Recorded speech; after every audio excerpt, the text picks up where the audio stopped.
Welcome back, everybody. Here's a little video showing you different ways you can lace the center section of your double T. I'm going to use one white and one black lace. That should help just give some more visual cues and sort of sort out a little bit of the patterning. So I'm starting off this one. I've gone through the back of the T through to the front. And away we go. This is the single loop. It's essentially one of the more simple ways to do it. All you're really doing is just looping it around itself, coming back up through the T.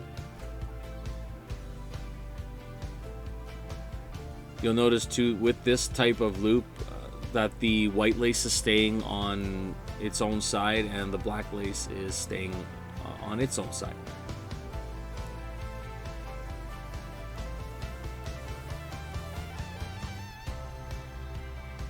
Get that right through. Now you definitely don't want it too tight. Just always make sure that it's got a little bit of give to it.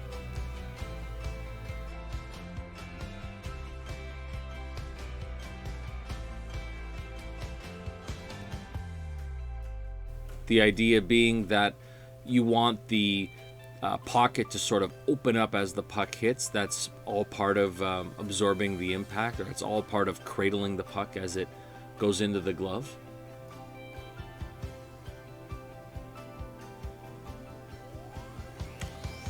Right around and back up through.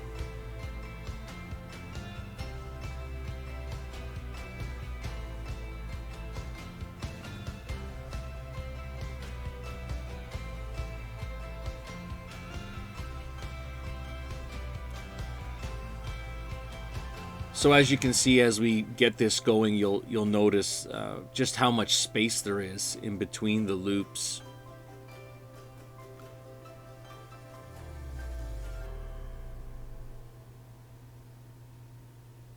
This might be one that my friend Goalie Gear Nerd would like. He likes double T's. He likes what he says to be able to sort of see the puck into the glove, using the space in between the two spines on the double T to sort of look through. So when you do this single loop variation, you give yourself the least amount of visual distraction with the amount of lace.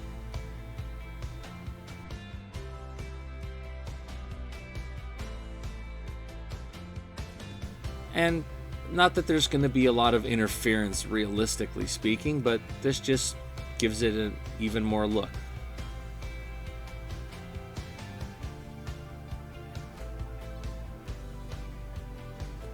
As we keep her going here, right up through. Not too tight.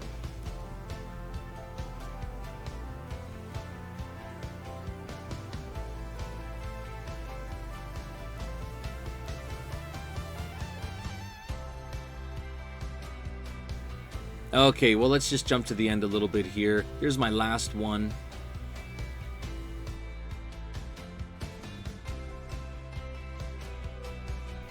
And then all we're going to do is just tie off some knots there. Here's a good look at it. As you can see, it's not going anywhere. Nothing's going to pull apart, but it gives it the ability. So I'm just going to knot those two up right there. Next up, the twist and cross. This is commonly what you would find on a Vaughn glove. Not a ton of lace used. Again, sort of like on the single loop. The biggest difference here, instead of looping, you're giving it a twist, so you're going around and crossing over to the other side.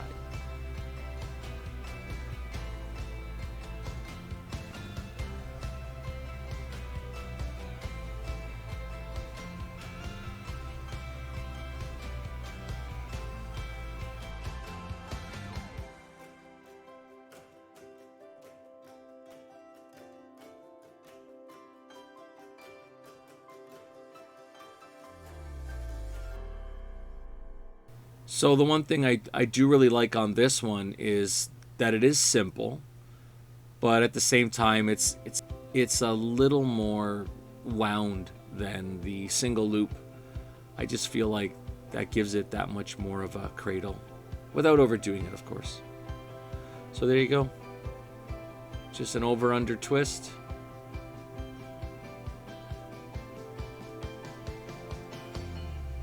And get that through.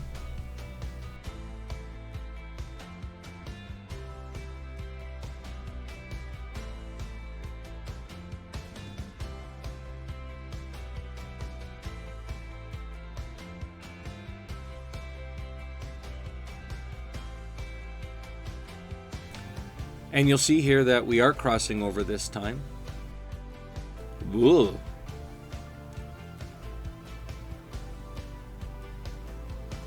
Keep that moving. Always try to keep those twists going the same direction. Over, under, over, whichever you prefer. And again, we're going from the left to the right, to the right to the left. But I always like to keep the same side. This means that everything is sort of even.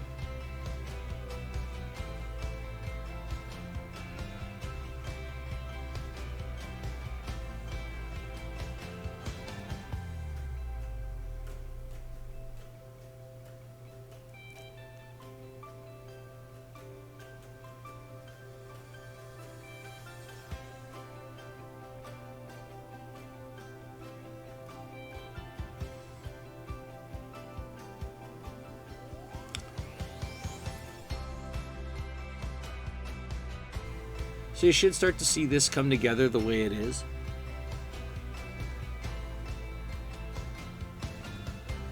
And just like that, it's really starting to take shape.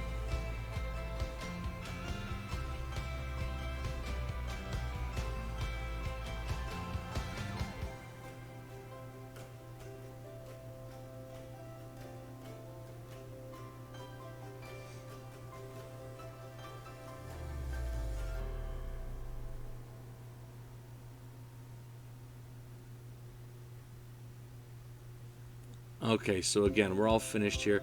So let's take a look at what we've done. See the way everything goes straight across. Up and through, over and around, and back up through the inside of the T to the outside.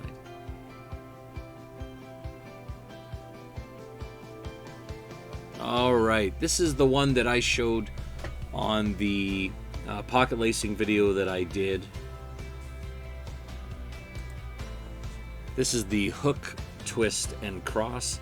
This isn't really like an official name for it. It's just how I'm going to describe them, just kind of to make things a little bit easier. I don't know whether or not anybody has ever actually come up with names for these.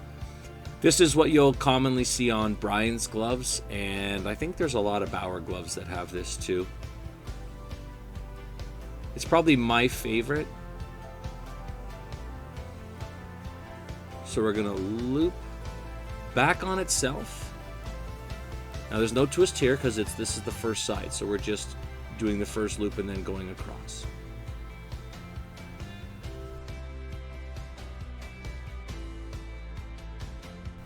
And when we start using the black string, we can see here it is a little dark, sorry about that. So there's that loop on the part of the lace that immediately is going through the T. We're going through, that's your first loop.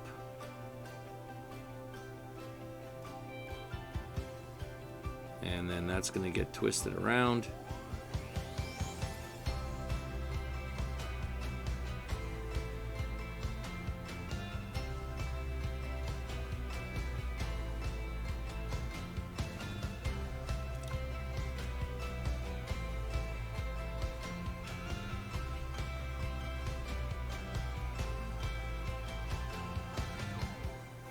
And then we'll take it across. Now, I do usually like to do these freehand. I don't like to do these with a needle, but sometimes it's actually good when you're doing something that involves a little more intricate patterns or a little more intricate designs. You might want to use a needle just to make it easier to get it through all the little spaces.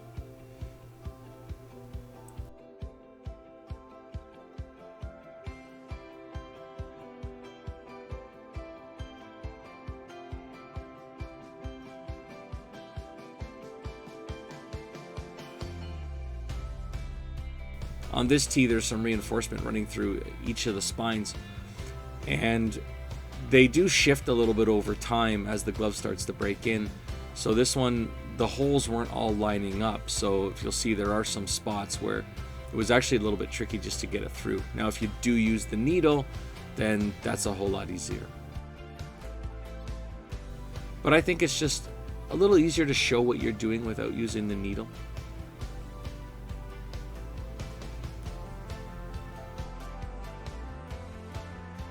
Put it in again, and up and through.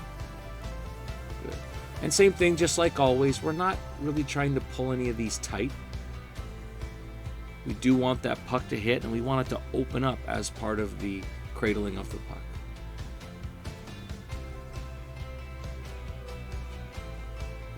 Under and twist around.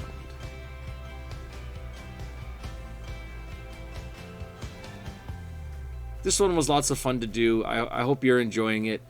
Please remember to like and subscribe. Like I've said before, the amount of likes I get and the number of subscribers just help the channel grow, helps more people find it, and it'll help me keep doing these videos as they go. One of the things I really do like about this pattern is the lace holds equally vertically and horizontally.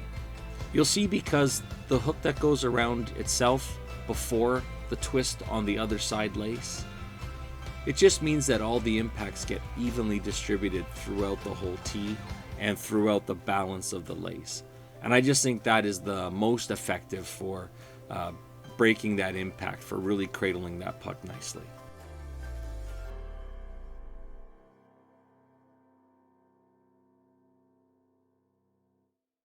And here we are. That's it finished. So see how it's got that nice little pattern. Everything is laced into itself and laced into the tee. So any pressure is going to be evenly distributed across. Last up, it's the diamond twist, as I'm going to call it. This is what you'll normally see on a Lefebvre glove.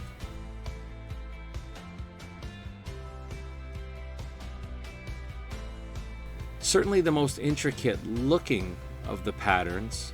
This one, really not my favorite. I'd really have to measure it out myself, but I think this one just uses a bit more lace than the rest.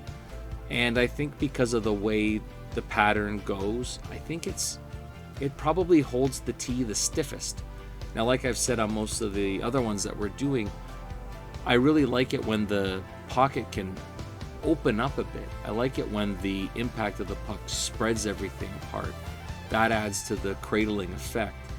So if it's too tight, then it really doesn't do that. And not that the puck's going to hit the pocket and bounce out, but what I don't want is something that's overly stiff, so that you may get a little bit of a bounce back on those impacts. So here we are. This first one might be a little tricky to see. So what we're doing is we're going to twist around on each side. I know, again, sorry, hard to see the black lace. But then we're going to twist around each other.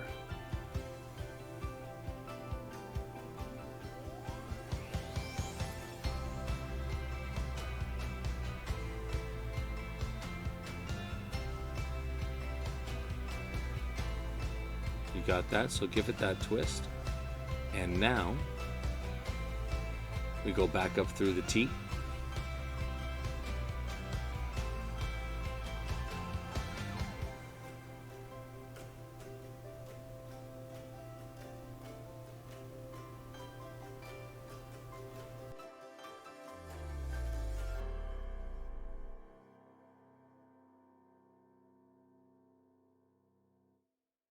So when you have those twists on themselves, followed by the twists on each other, that's what gives it that really cool look.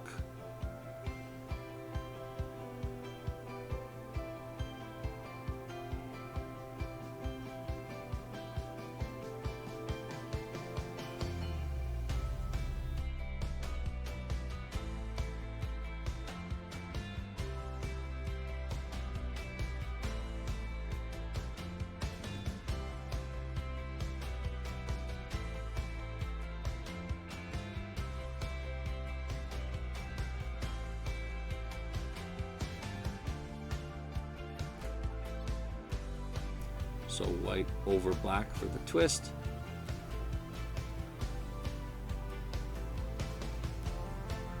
Back again one more. And back up and through the other side. Now on a Vaughn glove, because that's what this glove is, I think the double T is a little closer together than say on some of the Lefebvre gloves.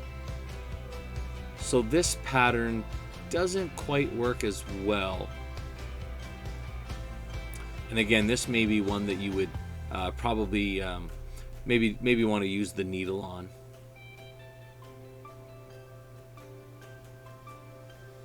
Okay, so we're up to the next one. Twists around itself, and now twisting around the other side.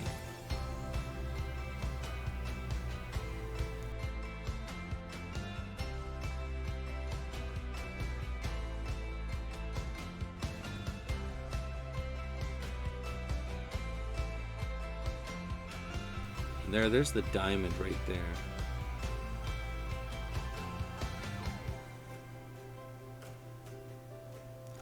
It's very important with this one to try to keep each lace really even, because the pattern is the way that it is.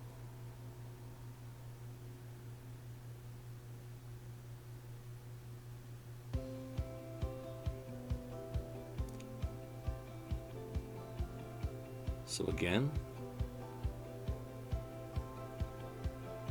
under and around.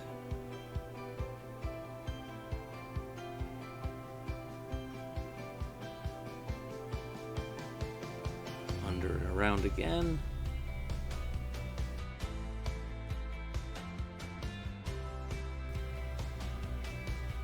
And then the twist.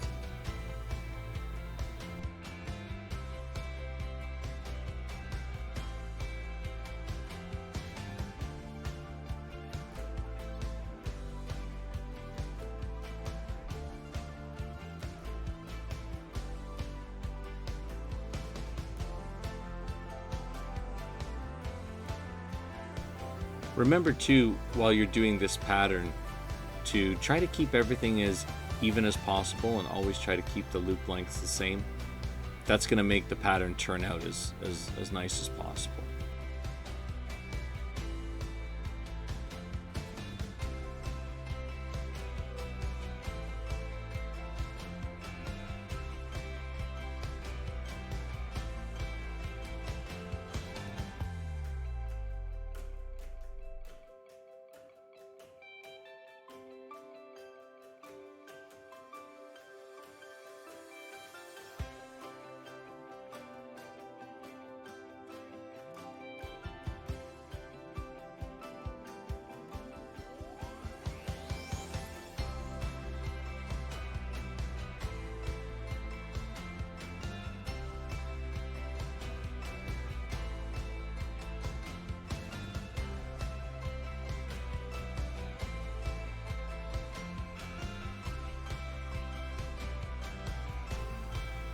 Alright, so just about done on this one.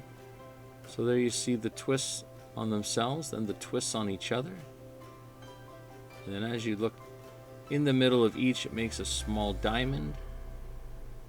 And there is your diamond twist. So there's 4 double T lace patterns that you can do yourself, or you can come up with something on your own. There's really no wrong way to do it, as long as the puck stays out. Thanks for watching. We'll see you next time.